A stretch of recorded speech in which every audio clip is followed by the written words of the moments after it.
आप सभी को समझ में आया होगा कि महाराष्ट्र प्लम्बिंग एसोसिएशन किस तरह से काम करती है। आपने उसे एक चित्र में देखा होगा कि एक कीर्तन का चित्र दिखाया था। आपको झूठ लगेगा, हमने कीर्तन के माध्यम से भी प्लम्बिंग सिखाया है हमने। और हमारे ध्यान में आया कि कीर्तन के माध्यम से जब आप ईश्वर का नाम लेते हैं तो आदमी के दिल तक जल्दी पहुंचते हैं। तो हमने उनको छोटा एक उदाहरण देता हूं मैं। हमारे जो महाराष्ट्र है कीर्तन के, वो बेसिकली एनवायरमेंट इंजीनियर है और उनके घर में परंपरा है कीर्तन करने की।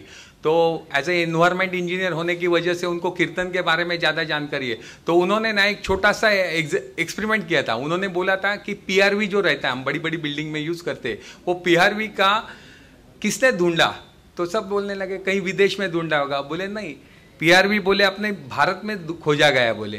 तो सब हम लोग अचंभित हो गए कि कैसा क्या, भारत में कब खोला? क्योंकि सबसे पहले प्लम्बिंग तो हम लोग सीखते कि रोमन में आया था, रोमन सिटी में आया था।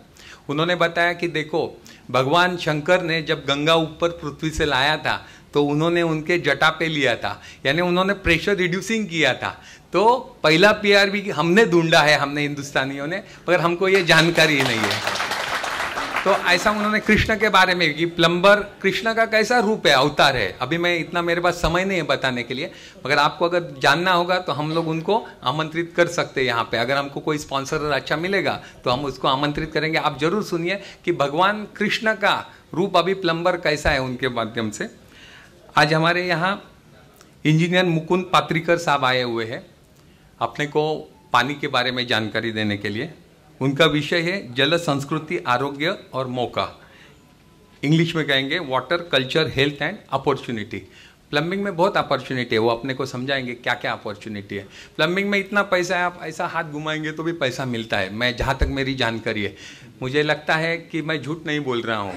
अगर मैं झूठ बोलूँगा तो मेरा नाक गर्म हो जाएगा, ध्यान में रखिए। कभी भी कोई झूठ बोलता है ना तो उसका नाक गर्म हो जाता है।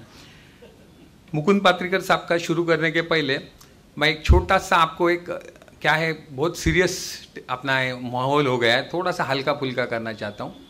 आपको मराठी समझ में आता होगा तो ये विनोद का ज़्यादा मजा आएगा। सबको समझ में आता है मराठी?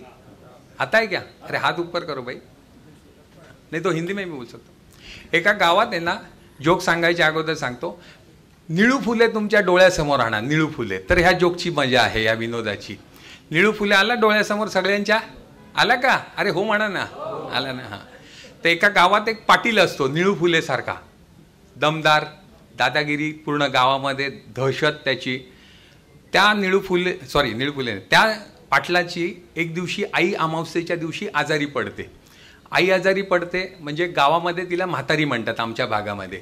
तर ती म्हातारी आजारी पडते, तर पाटील म्हणतो की म्हातारी आजारी पडली, आता हिला दवाखान्यात न्यावं लागेल। मग त्याचे माणसं म्हणतात म्हातारीला जर दवाखान्यात न्यायचं तर भली मोठी नदी आहे रस्त्यामध्ये, आपल्याला नदी ओलांडावी लागेल। मग तो म्हणतो नावाड्याला बोलव।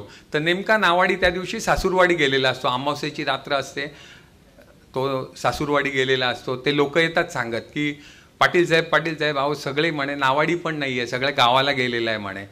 मग पाटील म्हणतो एक काम करा, म्हातारीला खाटेवर टाका, 5-10 गडी माणसं घ्या म्हणे वलवायला, बोट वलवायची आहे, त्यात काय खूप स्किलचं काम नाही आहे म्हणे। मग ते सगळे म्हातारीला खाटेवर टाकतात, 10-12 गडी माणसं त्या होडीमध्ये टाकतात म्हातारीला आणि वलवायला सुरुवात करतात।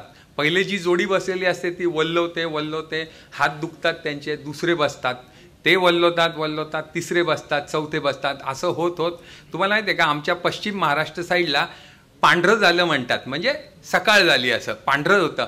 तर पांढरं होतं आणि पाटील बघतो तर ते त्याच किनाऱ्याला असतात। पाटील म्हणतो अरे हे काय, रात्रभर वल्लवतोय आपण, ह्याच किनाऱ्याला आहे, आपली होडी सरकलीच नाही। मग त्याच्या लक्षात येतं, तो म्हणतो की अहो म्हणे आपण दोरच सोडला नाही होडीचा। तर तुम्हाला जीवनाची होडी ज्ञानाच्या सागरातनं न्यायची असेल तर तुम्हाला दोर सोडावा लागेल। जे आपल्याला पात्रिकर सांगतील ते ज्ञान आपल्या डोक्यामध्ये साठवायचं, दोरी आपली सोडायची आहे आणि आपल्या व्यवसायाची, जीवनाची होडी पुढे न्यायची आहे। यानंतर मी अस्मिताला विनंती करतो की तिने सरांबद्दल 2 शब्द माहिती द्यावी आणि मग सर यानंतर आपल्याला मार्गदर्शन करतील।